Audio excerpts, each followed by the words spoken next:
Dear McDonald's, your breakfast menu? Fire. 10s across the board. I could be happy with anything, even though I ordered the same thing every time. Thanks for not judging me. I'll try something new next time. Maybe. Score a 2 for $5 deal on a sausage McMuffin with egg and more. Limited time only. Price and participation may vary. Cannot be combined with any other offer. Single item at regular price. Ba-da-ba-ba-ba. Now more than ever, Lowe's knows you don't just want a low price, you want the lowest price. And with our lowest price guarantee, you can count on us for competitive prices on all your home improvement projects. If you find a qualifying lower price somewhere else on the same item, we'll match it. Lowe's, we help, you save. Price match applies to same item, current price at qualifying retailers. Exclusions and terms apply. Learn how we'll match price at lowes.com/lowest price guarantee.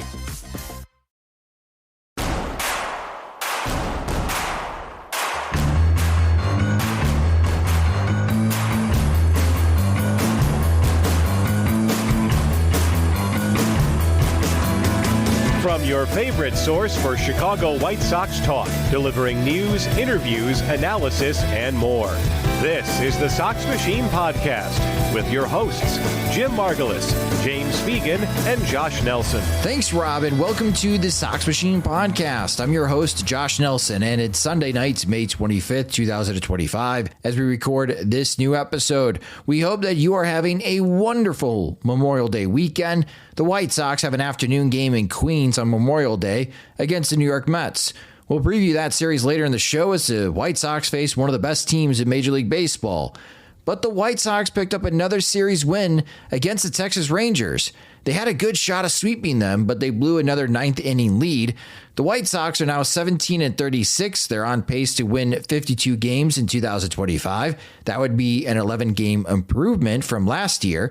For those following along with the steak dinner bet, the White Sox are on pace to score 556 runs, which is a half run more than the preseason line Beef Loaf and I set for the bet. That seems to be in line with how many of us viewed this 2025 season for the White Sox, but there's been some unpleasant surprises. Luis Robert Jr. struggling has made an impact, but he did have a good weekend against the Rangers. Then there's the downfall of Andrew Vaughn. Biggest news this weekend was the Chicago White Sox optioning not only Tim Elko to Charlotte, but also Andrew Vaughn. In our previous podcast episode, I advocated for Vaughn to be optioned again because he's at negative 1.3 WAR. Optioning both first basemen while reactivating Andrew Benintendi and Mike Tauchman was a curious decision by General Manager Chris Getz. That means more time at first base for Miguel Vargas, who was worth negative 2 outs above average. Really, he's 2 runs below league average compared to other third basemen in the major leagues. Vargas in particular gets dinged moving to his right towards the foul line. Also, Lenyn Sosa will get time at first base, but he had a mental lapse on Sunday in the 9th inning when he got lost in positioning and missed first base by plenty. So first base is going to be a position to watch these next few weeks. Here's Getz on why he made the decision to option both Vaughn and Elko. With Vaughn and Elko going down, this is not necessarily an indictment on them.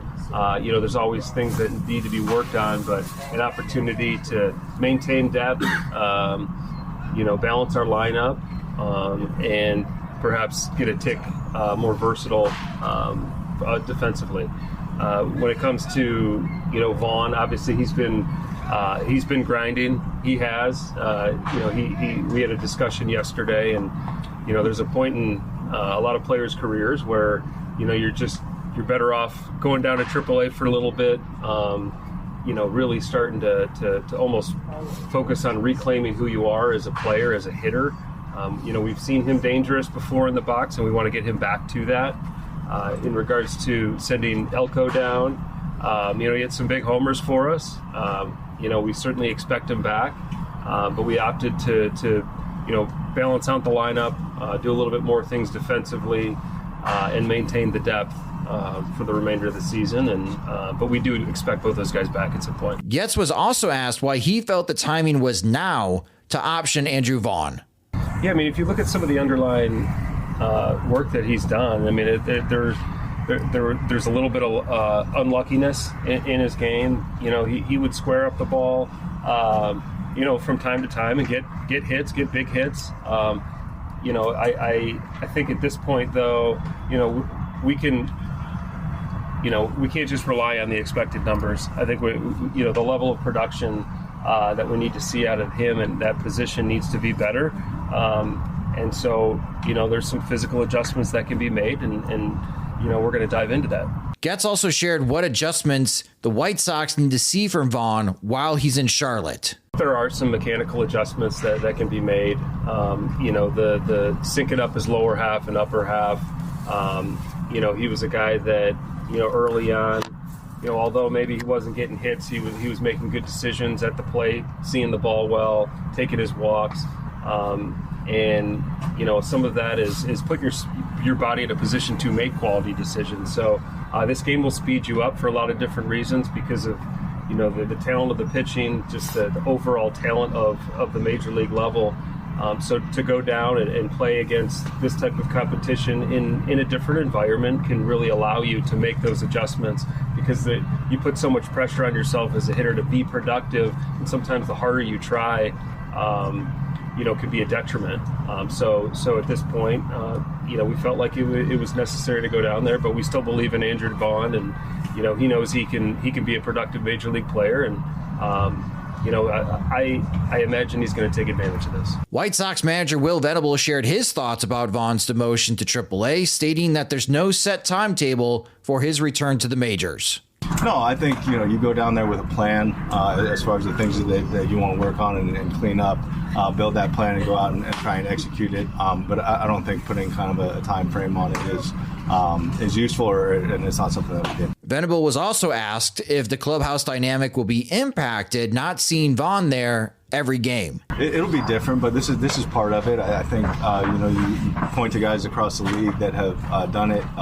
Jake Berger is a good friend of his who just did it, which I think is helpful for Bonnie to have somebody that has just had a positive experience with it, for him to go do it, gives him optimism that it is possible and a productive thing, which it is. So I think it's a new thing, and but this game throws a lot of challenging things at you, and I know Bonnie will be able to handle it. Yo, it's D-Lo. I'm partnering with Ro. Women, y'all feel that? It's sexy. But if you're stressing about your performance, it throws you off. That's why I rock with Rose Sparks. Rose Sparks dissolve under your tongue and hit fast so you're ready when the moment pops off. You feel like a superhero. It's satisfying your partner. That's key. Rose Sparks help you last longer, stay fuller, and keep the whole vibe right.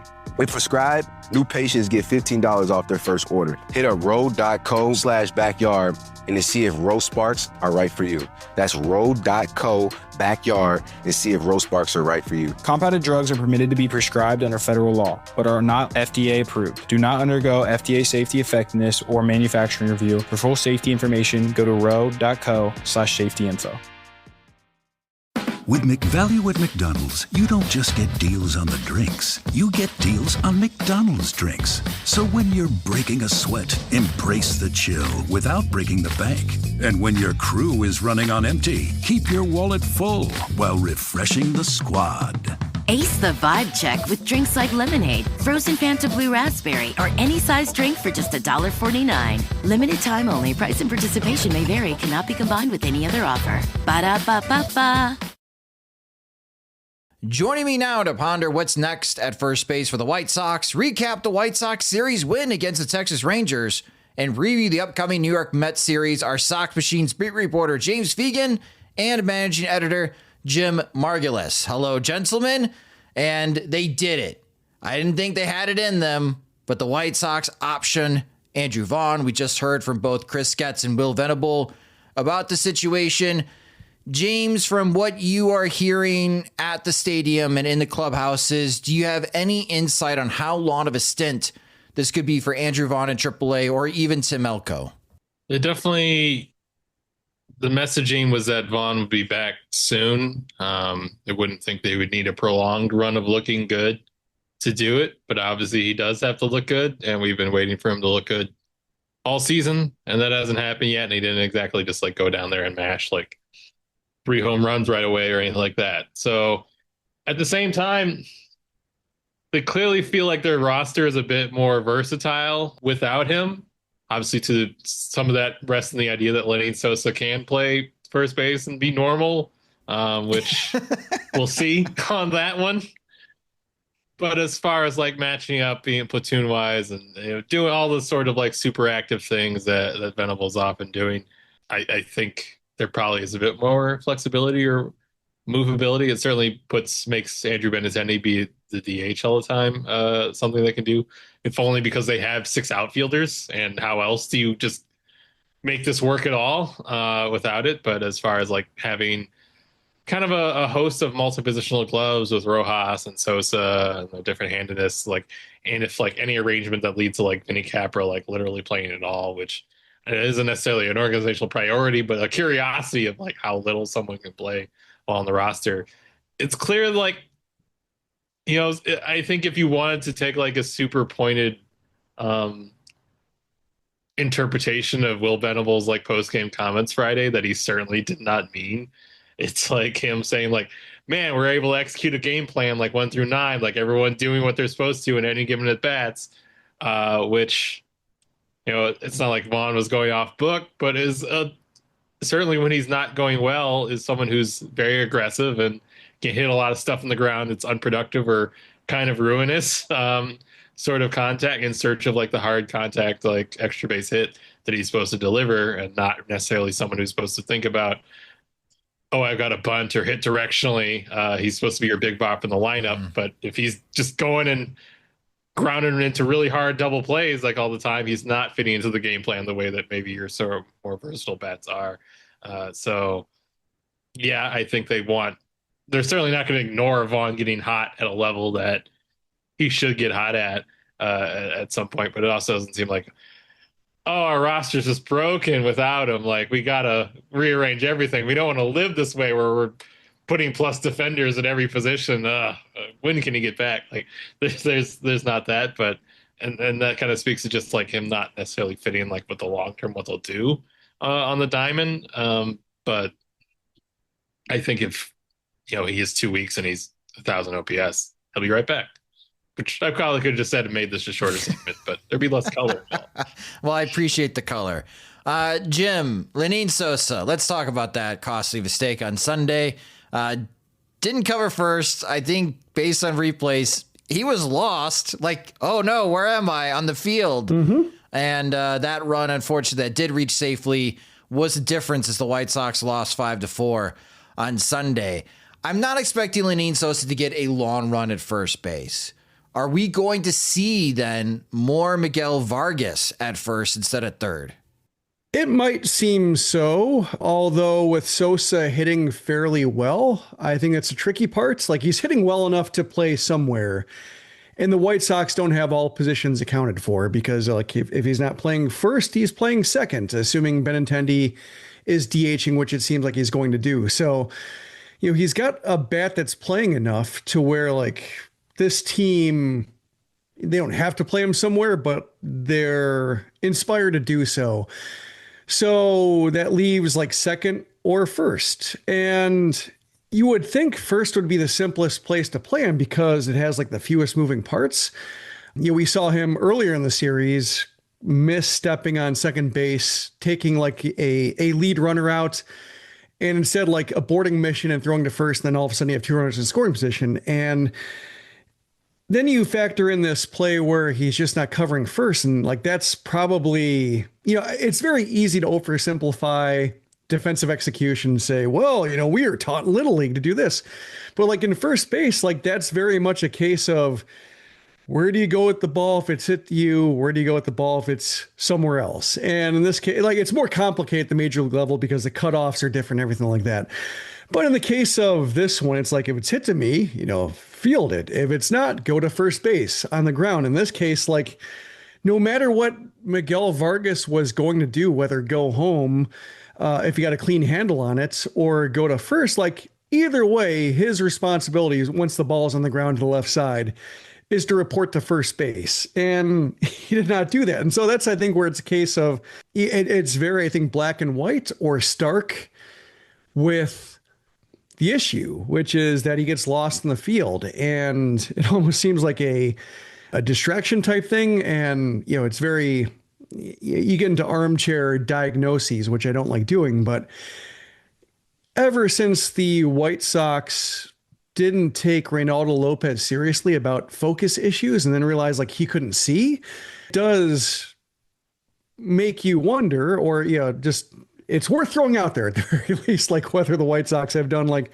I don't know, like just, there are a lot of players who have, ADHD medications and such. And that's been in terms of like performance enhancing and so forth. But just, that's really like the only thing in terms of like 2 games in a row, just like getting distracted or like having his order of operations overwritten by something he didn't expect to happen. And when that's happening and you're not able to make even like the less complicated decisions at first base, it does really reduce the amount of positions you can play without just giving in and saying, yeah, this guy just might do weird things, and you just have to live with it. And sometimes you can live with it if they're hitting well enough to where like you're talking about a silver slugger in the, like, watching Adam Dunn try to play the outfield. That was a case of like, yeah, he's not going to be able to do it, but he's hitting 40 plus homers a year. He's got to play somewhere. So left field it is. Like that was one case where you just had to accept the foibles that went along with it. But if he's not hitting 20 homers, then you have to have a more complicated conversation, or just hope that like Colson Montgomery continues to be fixed, and then he makes things a lot simpler. So, maybe the earlier or the easier replacement is right around the corner, but right now I think it just is uncomfortable. What do we do with this guy? To add a note, like Venable indicated that it was going to be platoon oriented, like the first base usage, that against right-handed starters, they want to work Rojas in. So that's what pushes Vargas to first. And, they don't want to play Rojas against lefties. And that's where Sosa's first base reps are supposed to come. Tice took some reps out there one day. I assume they have some reason for snapping it out of the strict platoon, whether it's just, performance reasons or injuries or Sosa being weird too much. But that is mostly supposed to be a lefty-righty split between Vargas and Sosa at first, from initial indications. To Jim's point about the hitting, in his last 7 games, Lenyn Sosa's 8 for 18. And as James has pointed out multiple times in this podcast in recent weeks, Lenyn Sosa leads the White Sox in hits. So, yeah, the White Sox, Will Venable, lacking above league average hitters, needs Lenyn Sosa in the lineup. I get that. And you really do need Andrew Benintendi as your DH because he is a bad left fielder. I get that. It's going to get weird. First base is going to get weird in the next couple of weeks. I'm surprised that Chris Getz optioned both Tim Elko and Andrew Vaughn, but I understand why he optioned both Tim Elko and Andrew Vaughn. The good news, though, with Vaughn and Elko going to Charlotte, didn't really impact the White Sox on the field all that much because they won a series against the Texas Rangers. They had an excellent chance of sweeping the Rangers, as I mentioned in the intro, but they blew another 9th inning lead. And James, the veterans are back. The vets are back. Andrew Benintendi, Austin Slater, and Mike Tauchman. Tauchman and Slater both hit home runs in the series. Is it safe to assume that these 3 are going to be everyday players or close to everyday players until the trade deadline?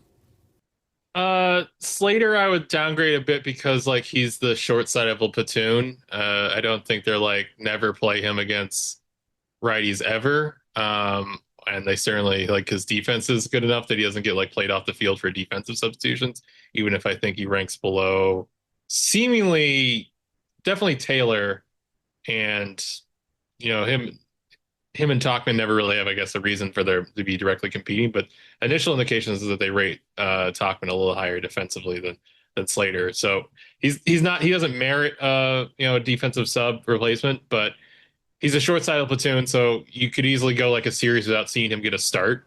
At the same time, like Venable kind of does hockey subs to some degree, or like with his bench. Notably not the case today against a lefty starter, and he had so many just kind of like lefties and then another lefty closer where they didn't really empty it. But being a short side platoon guy, as you can see with Michael Taylor, especially if you can defend your spot, is not as much of like a sentence to not playing as it might be with teams where the talent keeps you off the field a bit more if you're on the bench. And then Jim, Luis Robert, he went 4 for 11 in this series against the Rangers with 3 RBIs and also 3 stolen bases. Luis Robert has already reached 20 stolen bases on the season. He does lead the majors in that category.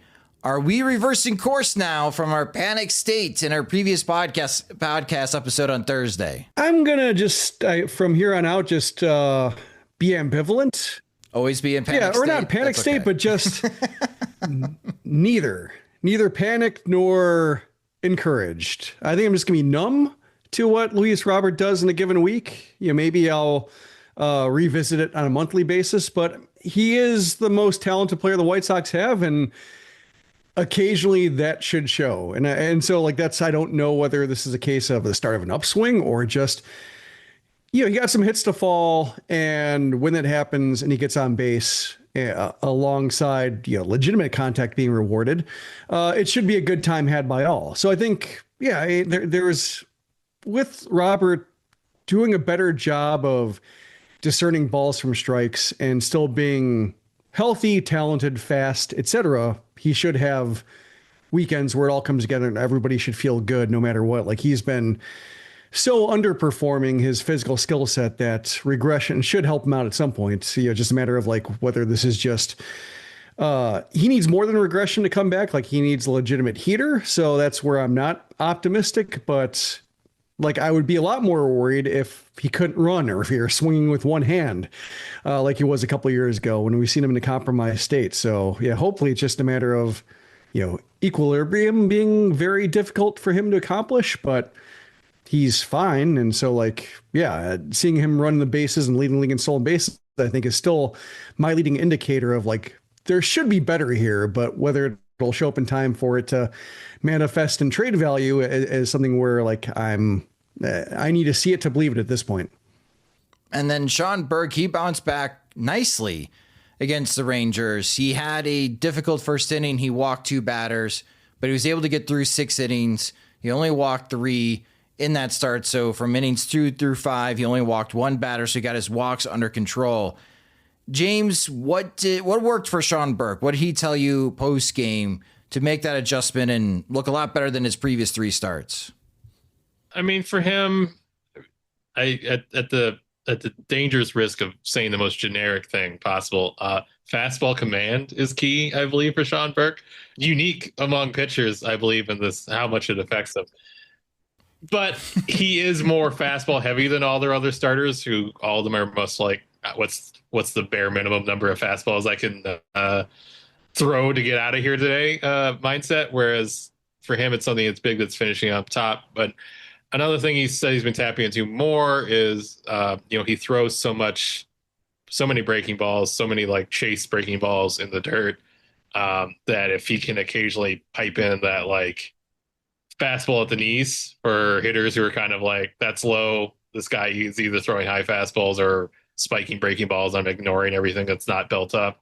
If he can dot some of those per game, he feels like that makes him a lot more viable, especially early on. And that is hopefully use that his sinker that you see him sprinkle in more and more can fulfill for him, helping him hit those spots more than his 4-seamer would. So that's kind of what he was buzzing off of last time out.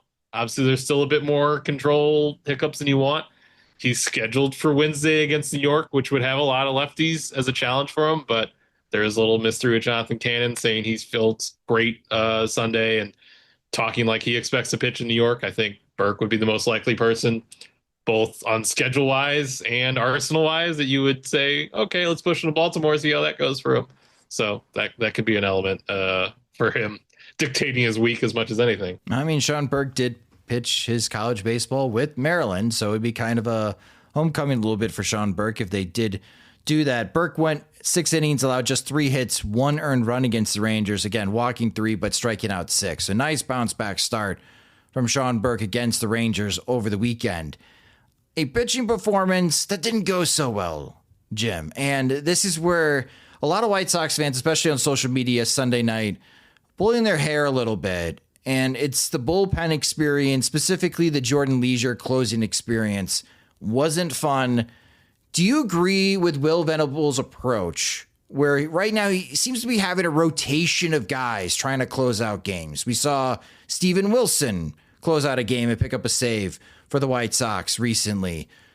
Do you like that idea of rotating guys around, Jim, or would you prefer that Venable just picked one pitcher, a dedicated person trying to close, even though there might not be anyone currently in the bullpen that has closer material?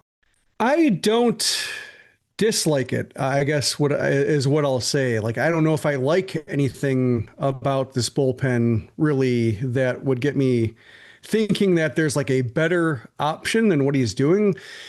Probably in terms of stuff and consistency, or like when the stuff is good, it plays, it overpowers.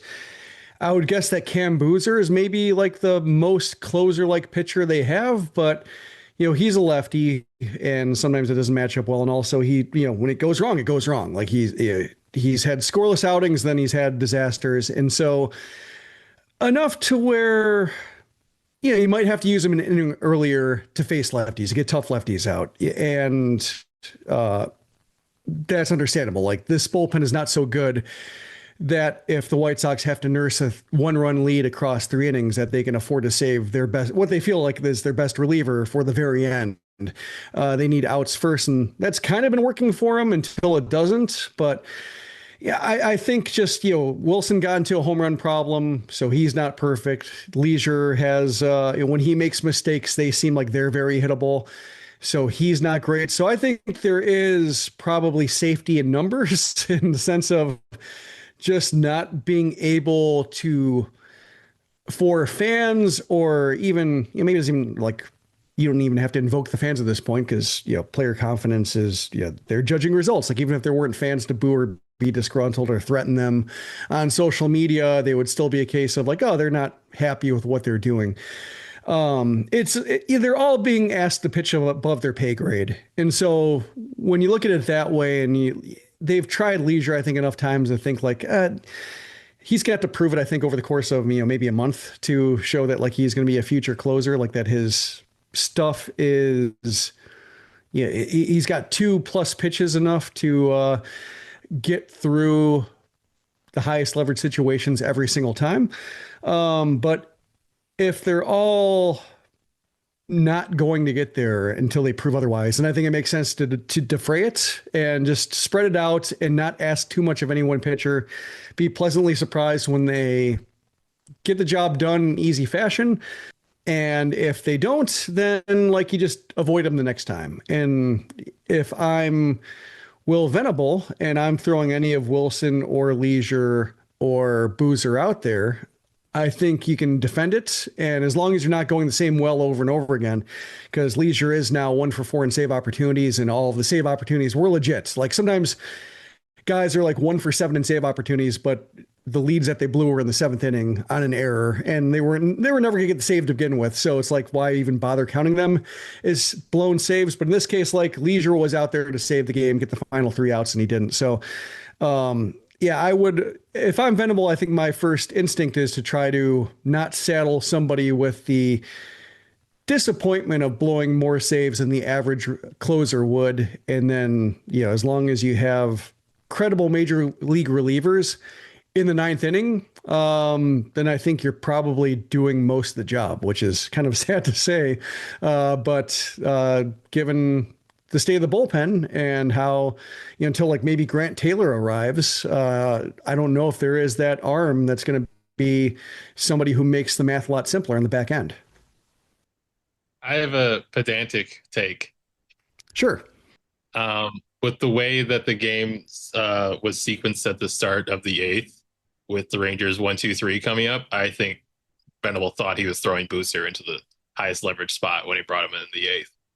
And because if anybody gets on, he's gonna, he faces Wyatt Langford, who's probably the best hitter on the team, and if anyone like reached, he'd be facing a clean hitter too. That Boozer handled it so cleanly was why it looked like the equally tough assignment for Leisure anyway, on top of it just being the 9th. But I think he probably thought like, well, I'll definitely have Boozer facing a very difficult inning, or at least the most difficult inning, whereas I'm not sure if it stretches out for another couple hitters, it might be Leisure against the bottom of the order. And so if he's picking one or the other at the start of the 8th, I could see how he looks at Booster and thinks like, I'm going with number 1 for what could be the toughest inning. Yeah, I think you take it like 3 outs at a time. And then that's kind of what he said, is that, he's not trying to get ahead of himself. And I think like with the way the bullpen is constructed and how sketchy it is, like you can't take 3 outs for granted. So yeah, as long as he's got major league relievers, if he's not throwing Miguel Castro, just claiming him off somebody else, or trading international pool money for somebody else's AAA reliever, and like, you're the closer now, like that would be insane. But guys who have been there either all season, Wilson doesn't fit that description, but they tendered him a contract, they traded for him, like they thought he was going to be that guy, and he kind of looks like the guy now. He also fits that description. Like a healthy Fraser Ellard probably would fit that description of being a major league reliever. But as it stands with just nobody looking like a lockdown guy, then avoid pretending they are, which I think is what Venable is doing right now. I get the decision though. If Cam Boozer's your best reliever, we've talked about this for years. The 9th inning is not necessarily the most high leverage inning in a game. So I get that. It's just, then there's not a dependable number 2 guy. But it is something that like other teams still manage their bullpen where, and we're going to see this in this upcoming series against the New York Mets, Edwin Diaz is the 9th inning guy. No matter where you are in the lineup, Diaz is coming in the 9th inning. Whoever hands the ball off to Diaz, that's up in the air in the 7th and 8th inning. They just saved the game with Reed Garrett tonight. Probably because they overused Diaz. But Diaz has been used a lot. I just want to do it. I guess like the logical thing that really spices this up is like, if Grant Taylor's relieving anyway, why is he doing it over there? It's a good question. We're not really developing him to like creating this environment to build all his arsenal and build his familiarity with starting that has lower consequences for not using it. I'm sure he'll get to it eventually. It's kind of like the same Elko at bats, soon come. But, I wouldn't begrudge someone for thinking about it. Well, we'll see if Grant Taylor does join the White Sox anytime soon. So that could be our new campaign, as Andrew Vaughn is now in Charlotte. We need something else to get the White Sox, encourage them to make some moves, make some actions. On to the next conquest. Thank you, James. Some highlights in this series. Joshua Palacios goes 3 for 8, hits another home run. He's becoming Dwayne Wise right now. Alejandro Diaz as well. Except he dropped the ball. Yeah. He made up for it. He had a home run. Chase Mydroth, 12-game hitting streak. So he takes that to Queens. Mydroth continuing to hit for the White Sox as he's on a heater. Batting well over 300 now in the month of May. The White Sox have 10 wins this month. That doubles the amount of wins that they had in the month of April. So May has gone a lot better for the White Sox than April. Learning a new language opens the door to new friends, new cultures, and maybe even a whole new life. So why not start the journey today?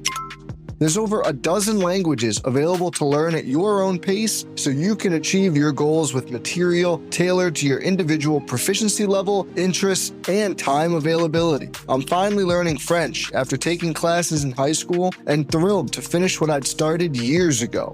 And my favorite part about Babbel is that it's dialogue-based. It helps me to actually practice conversations, and the speech recognition ensures I'm saying words correct them all. So get talking with Babbel. I want you to learn another language, so I'm teaming up with Babbel to gift you 55% off subscriptions, but only for our listeners at babbel.com/bluewire. Get up to 55% off at babbel.com/bluewire, spelled BABBEL.com/bluewire. Babbel.com/bluewire. Rules and restrictions may apply. You may get a little excited when you shop at Burlington.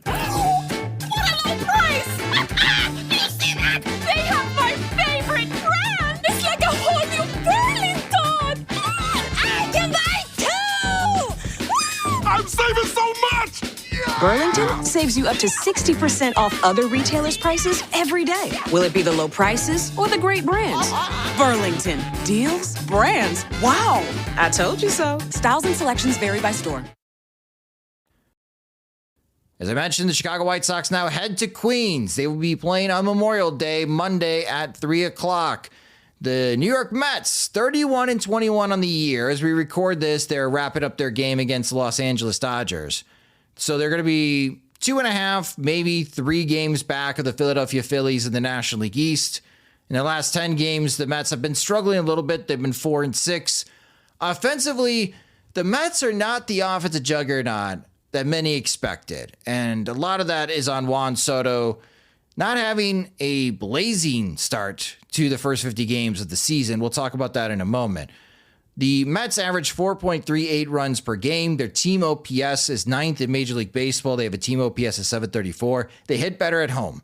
They have a team OPS of 759 at home. They've hit 55 home runs this year. That's good for 14th in Major League Baseball. On the pitching side, though, the Mets have been awesome. They have the best starter ERA in Major League Baseball at 2.89. The bullpen ERA, 2.87. That's third best in Major League Baseball. So the White Sox offense will be challenged in this series against the Mets. Your pitching probables, again, on Monday, Memorial Day at 3:10 p.m. Central Time. Adrian Hauser makes his second start for the White Sox against Clay Holmes. Tuesday and Wednesday, both of these games are at 6:10 p.m. Central Time. Shane Smith would get the call against Tyler McGill. And on Wednesday, Sean Burke will be going up against Griffin Canning. Unless James is right, it could be Jonathan Cannon instead of Sean Burke. So be flexible there, White Sox fans, and be ready for a change if that does happen. The White Sox have Thursday off before they head to Baltimore. We'll preview that weekend series against the Orioles in our next episode. That's going to be a fun series because there's something on the line between the Orioles and the White Sox this upcoming weekend. But first, the White Sox have to get through the Mets.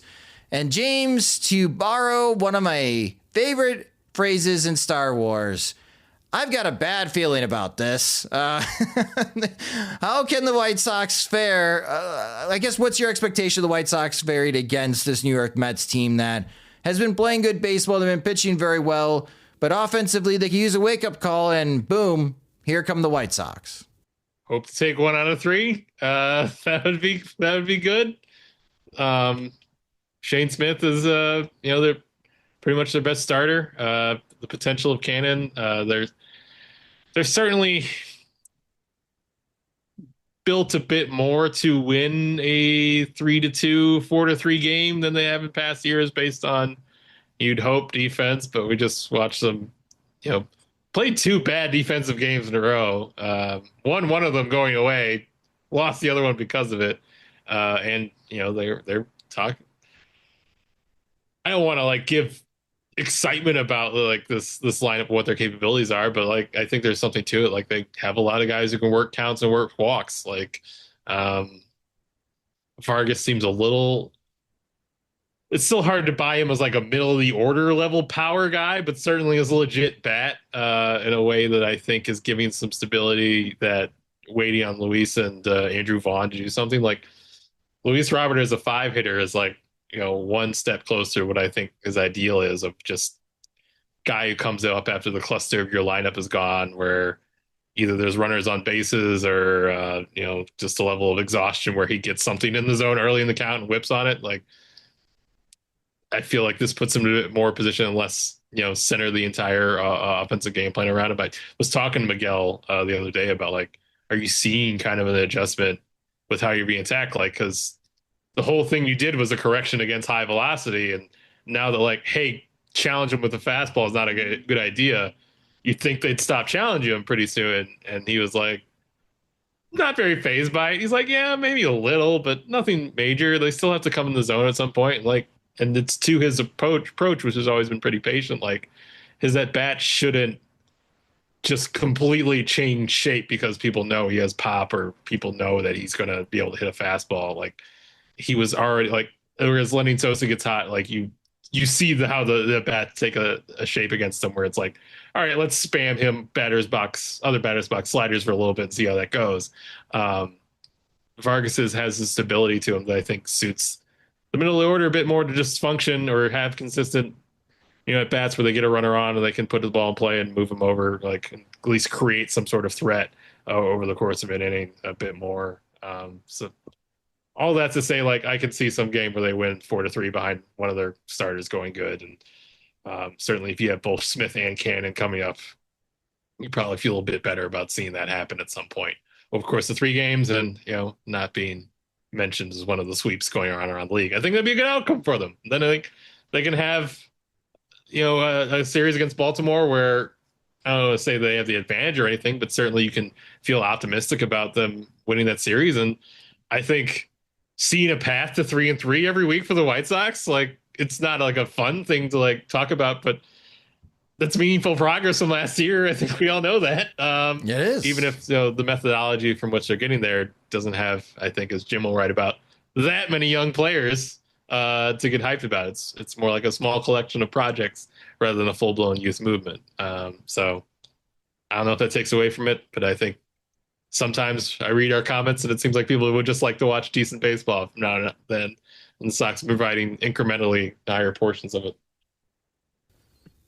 Yeah, especially in the month of May. As I mentioned in the intro, the White Sox are on pace for 52 wins this year. That's an 11-win improvement if that does happen from last year. Learning a new language opens the door to new friends, new cultures, and maybe even a whole new life. So why not start the journey today? There's over a dozen languages available to learn at your own pace so you can achieve your goals with material tailored to your individual proficiency level, interests, and time availability. I'm finally learning French after taking classes in high school and thrilled to finish what I'd started years ago. And my favorite part about Babbel is that it's dialogue-based. It helps me to actually practice conversations, and the speech recognition ensures I'm saying words correct them all. So get talking with Babbel. I want you to learn another language, so I'm teaming up with Babbel to gift you 55% off subscriptions, but only for our listeners at babbel.com/Blue Wire. Get up to 55% off at babbel.com/Blue Wire, spelled BABBEL.com/Blue Wire. Babbel.com/Blue Wire. Rules and restrictions may apply. Are you having sex with Vyleesi? Well, if you have low sex drive like millions of other women, you might be missing out. Vyleesi, or bremelanotide, is clinically proven to increase sex drive in certain women. It's the first and only FDA-approved, as-needed treatment for low sex drive. Put low sex drive in its place and go to Vyleesi.com for a telemedicine appointment to learn if Vyleesi is right for you. That's VYLEESI.com. Vyleesi is a prescription medicine used to treat hypoactive sexual desire disorder, HSDD, in premenopausal women who have not had problems with low sexual desire in the past and have low sexual desire no matter the type of sexual activity, situation, or partner. The low sexual desire is troubling to them and is not due to medical, mental health, or relationship problems, or medicine or other drug use. Do not use Vyleesi if you have uncontrolled hypertension or known heart disease. The most common side effects include nausea, flushing, injection site reactions, headache, and vomiting. Consult your healthcare professional for more information and see full PI at Vyleesi.com or call 800-922-1038. Go to Vyleesi.com for a telemedicine appointment to find out if Vyleesi is right for you. That's VYLEESI.com. And I think for this weekend, for White Sox fans, that it's tough to follow what's happening around Major League Baseball, but for anyone that's been playing fantasy baseball or just keeping an ear to the ground when it comes to the national landscape, Jim, there's a lot of conversation about the slow start for Juan Soto. And Soto is struggling in his last 7 games, which I think is just heightening this concern out of Queens. In his last 7 games, Soto's just 4 for 28. And in his last 30 games, which spans 113 at-bats, Soto's just batting .221 with a .348 on-base percentage and slugging just .398. Even a .348 on-base percentage is well below par for Juan Soto, what he's been able to put together in his career. And when you look at his first 50 games with the Mets compared to his previous seasons, this is the worst start of Soto's career to a season. And now here come the White Sox. He's had tremendous success against the Chicago White Sox in his career. Do you think that this is the series that Juan Soto finally wakes up? Maybe, like, when it comes to Soto's season, it reminds me a lot of like Francisco Lindor's first season with the Mets, and that's, gets traded, signs a big extension. unimpressive. Like he was kind of like an average or slightly above average player. Provide like a lot. Like he was durable. He was kind of an average bat, good glove, but missed some time. Had a flare up with Jeff McNeil, I think that was that year. And so it's a case of, is Mr. Smiles not Mr. Smiling? And, all the tabloids take over. And then like 3 years later, he's great and getting MVP votes and fine. It looks like he's on a Hall of Fame path.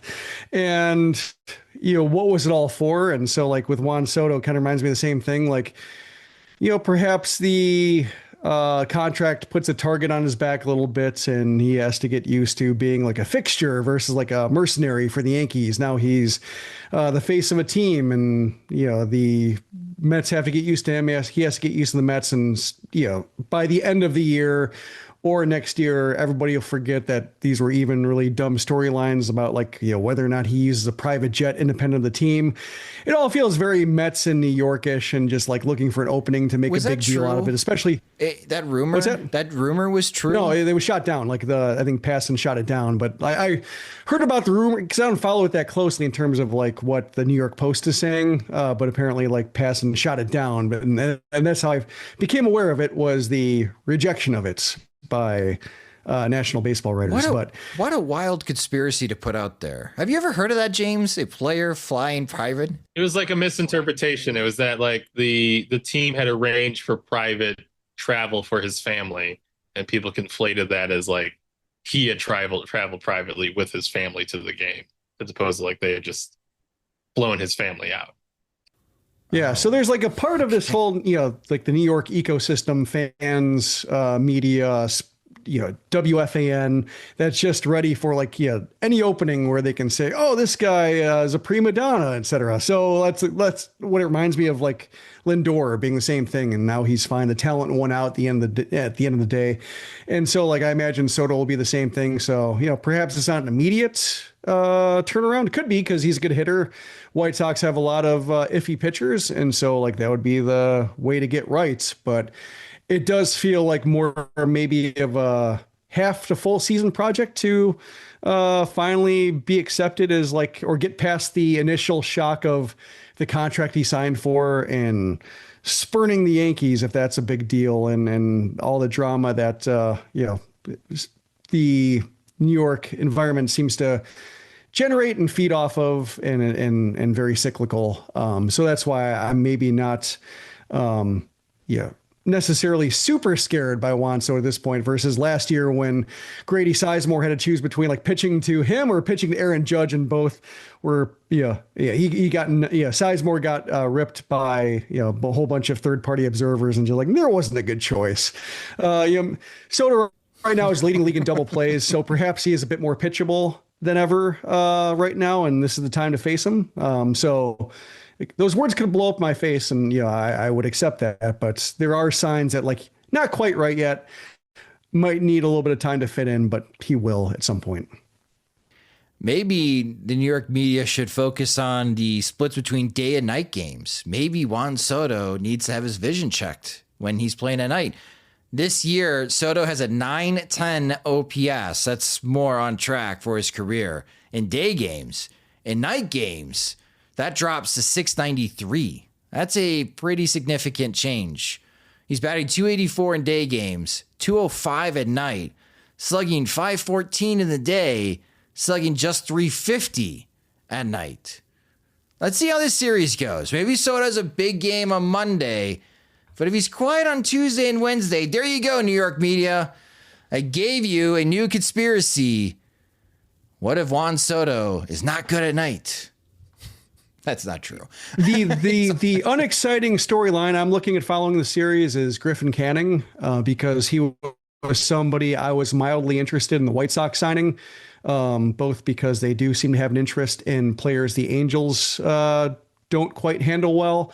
Also, when I was looking at like Chris Flexen's stealth Cy Young, or Gold Glove case, not Cy Young case. That'd be a very stealthy Cy Young case. Really lying in the weeds there. But no, Gold Glove case, because of like the metrics are good and he was limiting stolen bases, and Canning ended up beating him out for one of the spots. And then looking at like how well Jonathan Cannon fielded position, Davis Martin isn't bad. And, like if they're not going to get strikeouts, then it certainly behooves them to have some pitchers who make their lives simpler in other ways, like getting outs when they're available to them, either pickoffs or stolen base thrown out, or just handling every ball that's hit to him, every bunt that's hit to him. But Canning was one of those guys who, he's looking to sign a 1-year deal to get right. So the White Sox have innings for him. He's pretty durable. Why not? And end up going to Mets on a $4 million or so contract. And so like, I'm curious now that he's pitching really well, he's got a sub-3 ERA. Still kind of the peripherals are all the same. So he's not suddenly striking guys out, but I'm curious to see like how he looks and just imagine what that might have looked like if the White Sox signed him instead of like Martin Perez to fill that same role. I was having a casual conversation with a person in the White Sox dugout and made a comment about Soto, and they said something that was basically communicating what the pitching plan against Soto would be. And I think it's always a journalist's judgment call about what off-record stuff can be reported. But I imagine as far as relationship maintenance, saying what the pitching plan against Soto right before the series on a podcast would be a violation of that. But I will be monitoring the series to see if we can discuss afterwards how it went. It seems like it would be different from what you saw them do unsuccessfully last time, but we'll have to see how it's. I assume it's more complicated than like get strike one. Get ahead in the count. It's not that, but it's like not massively more complicated. Okay. Peter Alonso, who I think will be a free agent after this year. OPSing 927. He's having a big season. So that's the one hitter to watch out for. We're just talking about how the White Sox need to upgrade first base. Obviously, Pete Alonso in free agency. James, you shot down my Jake Berger idea. Berger had a big game on Sunday. Just want to point that out. I mean, I think this would be funnier because obviously they wouldn't spend the money, whereas Berger, I think, would obviously just make sense from like put a decent player at the position. I just don't know if that's like, the long-term goal. We'll see. We'll see. Maybe Jerry Reinsdorf changes. It'd be a big Sophie's choice for the fan base to choose between Jake Berger reunion or giving Tim Elko like a full-time job. Like there'd be, I don't want to say divorces would happen because of it, but you'll never know. We'll be recapping this series on Thursday night.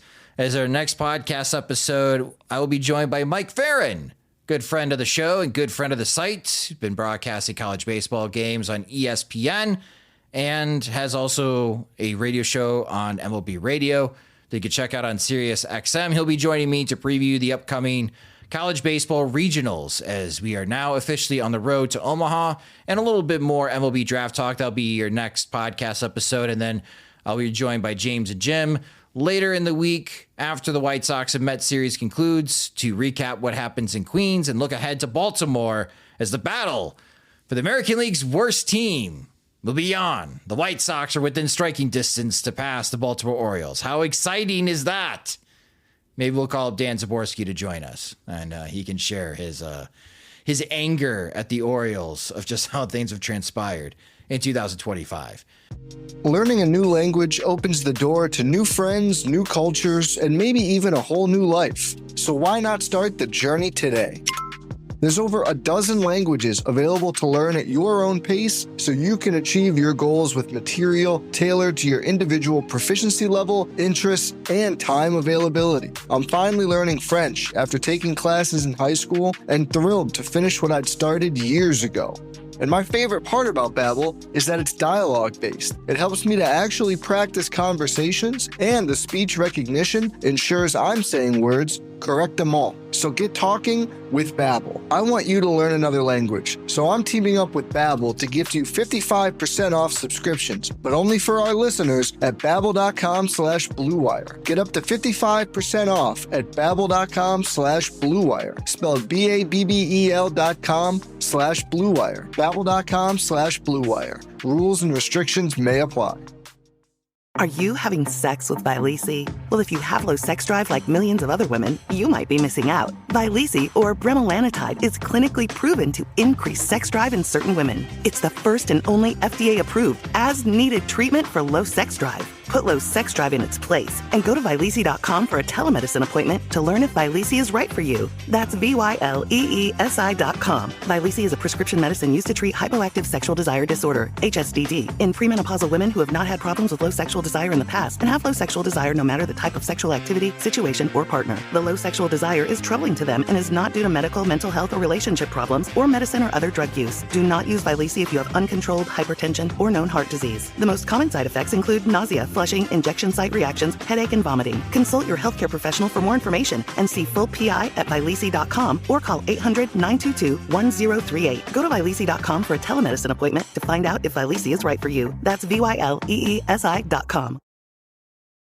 But before we wrap up this episode, as we usually do on the Monday shows, it's time to take a look around Major League Baseball. A couple of highlights, 2 StatCast records that were just broken over the weekend. O'Neal Cruz of the Pittsburgh Pirates hit a home run with an exit velocity of 122.9 miles per hour straight into the river outside PNC Park. A reminder, that will be our road trip this year in middle of July. So if you haven't gotten your tickets, you can definitely check that out at Sox Machine store to purchase your tickets to join us in the group section and also the pregame party. But man, 122.9 miles per hour. And then Tarek Skubal had a Maddox, a complete game shutout below 100 pitches, only threw 94. And he hit 102.9 miles per hour on one of those pitches, one of the fastest pitches ever. Actually, it is the fastest pitch ever by a starting pitcher in the StatCast era. So now Tarek Skubal could hit close to 103 miles per hour. That's a scary thought. And the Colorado Rockies on pace to win just 28 games this year. They're going to have to get on a heater to match the 2024 Chicago White Sox pace. It's getting ugly out there in Denver. So those are the big 3 highlights that I had for around Major League Baseball. James, I'll start with you. What is catching your attention around Major League Baseball? I, like many people, I watch The Club, or whatever the Red Sox documentary was, The Clubhouse was called. The Club was the 2010 White Sox documentary. There's obviously a lot of former Red Sox on the team, like or former White Sox on the Red Sox. Garrett Crochet, like having as good of a season as you can imagine so far from his start. You know, Lucas Giolito threw 7 shutout innings on Saturday in the second half of a doubleheader. Yeah, the Red Sox can absolutely not get right to a degree that baffles me to no end.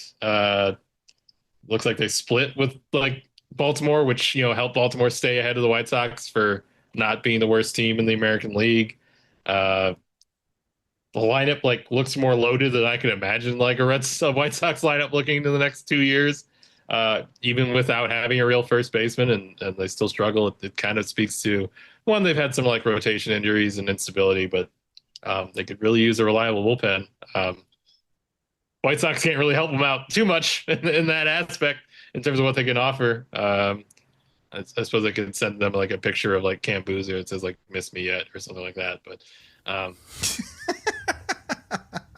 they provide a lot of drama. They had like 2 of the 3 best prospects in the world and have only like not even called up like the highly touted one yet. They seem like they should be a sleeping giant. They have so many resources. I don't know how they're a game under 500. They baffle me. I find them very entertaining. I think if you don't have any feelings about them, their fans should really just decide not care. Think about not caring about the Red Sox and see how much more they'd enjoy the product of its like constant weird machinations if they weren't emotionally tied to it. I know it's helped the last few years of the White Sox probably be a bit more easy for me to view than, you know, the average listener out there. So try it while still subscribing, of course. Jim, how about you? What's catching your attention? Well, yeah, along the same lines of what's already been mentioned, like Liam Hendricks kind of going through it, not toward the fan base, but just, I guess, shining attention on the horrible comments you get when you mess up a high leverage situation, which I don't understand why pitchers, especially closers, how they have social media accounts to begin with, like how they do not just offload that to their agents, like never show me anything from this unless it's like either good news or just like would be a good story or, heartwarming, etc. That's why I always thought Chris Sale was the smartest person alive, for the way he just has no presence whatsoever on the internet. It's like, good for him. But it doesn't seem, he had a scoreless inning on Sunday. So perhaps that's, some evening out and he'll kind of settle into a mid-leverage role, but stuff seems down. He's walking more guys than usual. He never walks anybody. So that kind of signals to me like he's got to be a lot more careful, and he's not somebody ever since he's been in this form where he's been careful. Like he's just been ultra aggressive, and that's how he wins, and that's how he occasionally loses, and that's what you get. And so a little bit worried for him as somebody who enjoyed his presence on the White Sox. I want to see him do well, but it doesn't seem like a great mix for him right now.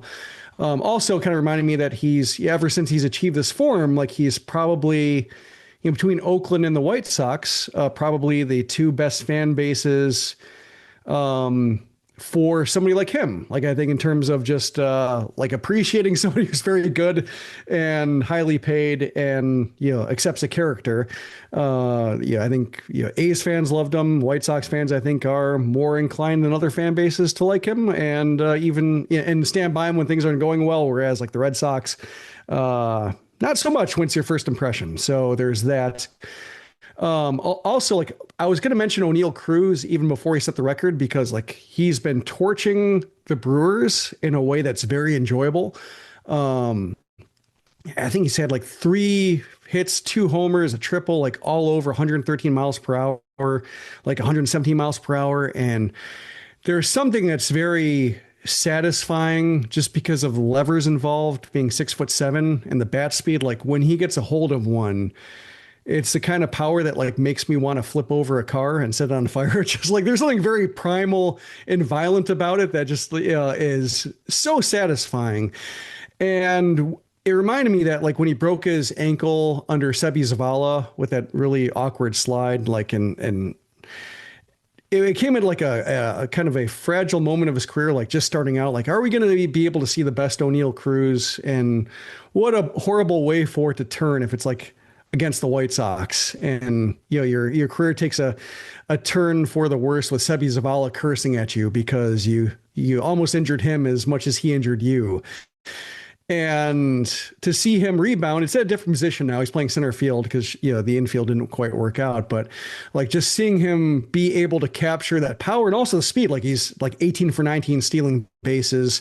He's something insane, like 40 for 42 or something like that over the past couple of years. So he's ultra efficient stealing bases, hits the bejesus out of the ball when he connects, and the strikeouts start coming down. It seems a little bit to where he seems like he's back to being like the I wouldn't call it appointment viewing, but he's somebody like if I'm looking at the game day or if I'm flipping around MLB TV and I see like his name's coming up, like yeah, I'll watch it at bat before for the chance that he hits the ball in the river, which I think he did a couple times this series against the Brewers. So good for him. Glad to see that he's fully healthy and just I really enjoy the in a way, like Jake Berger also hits the ball hard, but I think it's just like the levers involved, the 6'7", that just the distance the bat has to travel.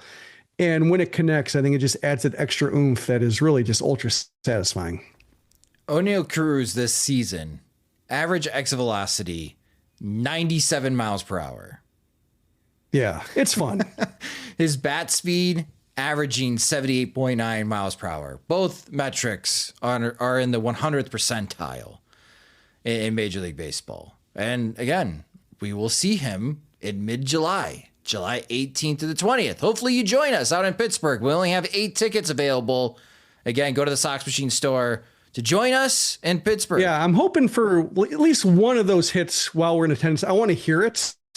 Like, it's one thing to hear the microphones pick it up, but it sounds different in the park, I imagine. So I would like at least one 113 plus mile per hour hit of some kind from Cruz just to understand what it's like. Yeah, just not at somebody. Either that's on the field for the White Sox or a fan, because when I heard the exit velocity, I'm like, I hope that was a home run into the bullpen. And then I watched the highlight and went in the river. I'm like, thank you. The Pirates have had enough. It went through somebody's face and into the river. Oh, gosh. Just kayaking like in San Francisco. What a beautiful day in Pittsburgh. Just this baseball coming at you. Yeah, that'd be Think of the fish, Jeff. the Pirates. Well, it's a fish. It'll be fine. It was a fish. The Pirates have had enough fan injuries for one season. So don't need to see that. But again, we hope to see you in Pittsburgh July 18th through the 20th. And that will do it for this episode of the Sox Machine podcast. Thank you guys so much for listening. If you just discovered the podcast, you can subscribe to the show wherever you listen to podcasts, such as Spotify and Apple Music. You can listen and watch the show as well, and our other videos on our YouTube channel at youtube.com/Sox Machine. Follow us on social media. We're on all the platforms at Sox Machine. You can follow James at JR Fegan. You can follow me at Sox Machine_Josh. We are on Blue Sky at SoxMachine.com, JRFegan.SoxMachine.com, and Josh.SoxMachine.com if you are pivoting over to Blue Sky. You can also sign up to become a subscriber on SoxMachine.com for $5 a month. That gets you ad-free version of both the podcast and website, full access to all of our coverage of the Chicago White Sox and Major League Baseball, including the draft. Yeah, and James has had some really great stories behind the paywall, exclusive subscribers. Mike Vassell being fueled by ABBA, which is cool. Or sorry, Bee Gees, yes. 70s disco. You have great update on Kyle Teal. Also, one thing that was very enlightening to me was George Wolkow. The story about him like airing it out once he got a hit was awesome to read, just because that's what I do in MLB The Show. Like, as soon as I extend my hitting streak, then I hit the power swing. And if I strike out a couple times, don't care, because my hitting streak has reached like 87 games or whatever it is. So like, it's nice to see that, even though he called himself immature for doing so and saying like it's a way that he got out of his approach. And it's just like, oh, so you have that urge too, when you're actually in games, that like once you get that hit and you're 1 for 4, you're guaranteed at least a 1 for 4 in the box score, that's when you start letting it fly. And so that was very a humanizing element to that story. So great for getting that quote. You read it like, what do you mean immature? No, I mean, like, yeah, they're just like us and all their ways. So yeah, I really enjoyed that. Kyle Teal was just like us in the sense that he's trying to learn a new computer program at work. Yep. Well, you get almost like the Declan Cronin of White Sox catchers, of just doing answering emails, administrative stuff on the side.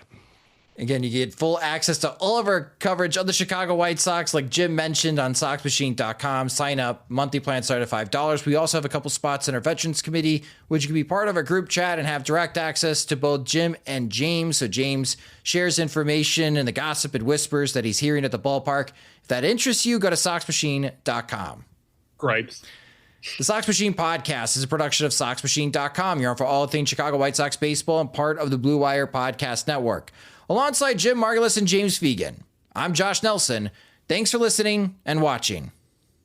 If you're frustrated with low sex drive, Vyleesi can help. Vyleesi, or bremelanotide, treats low sex drive in women with no daily medication, no alcohol restrictions, and no hormones. Vyleesi is clinically proven to increase your interest in sex. Take control of your sex life on your terms and visit Vyleesi.com to schedule a telemedicine appointment. That's VYLEESI.com. Vyleesi is a prescription medicine used to treat hypoactive sexual desire disorder, HSDD, in premenopausal women who have not had problems with low sexual desire in the past and have low sexual desire no matter the type of sexual activity, situation, or partner. The low sexual desire is troubling to them and is not due to medical, mental health, or relationship problems, or medicine or other drug use. Do not use Vyleesi if you have uncontrolled hypertension or known heart disease. The most common side effects include nausea, flushing, injection site reactions, headache, and vomiting. Consult your healthcare professional for more information and see full PI at Vyleesi.com or call 800-922-1038. Go to Vyleesi.com for a telemedicine appointment to find out if Vyleesi is right for you. That's VYLEESI.com.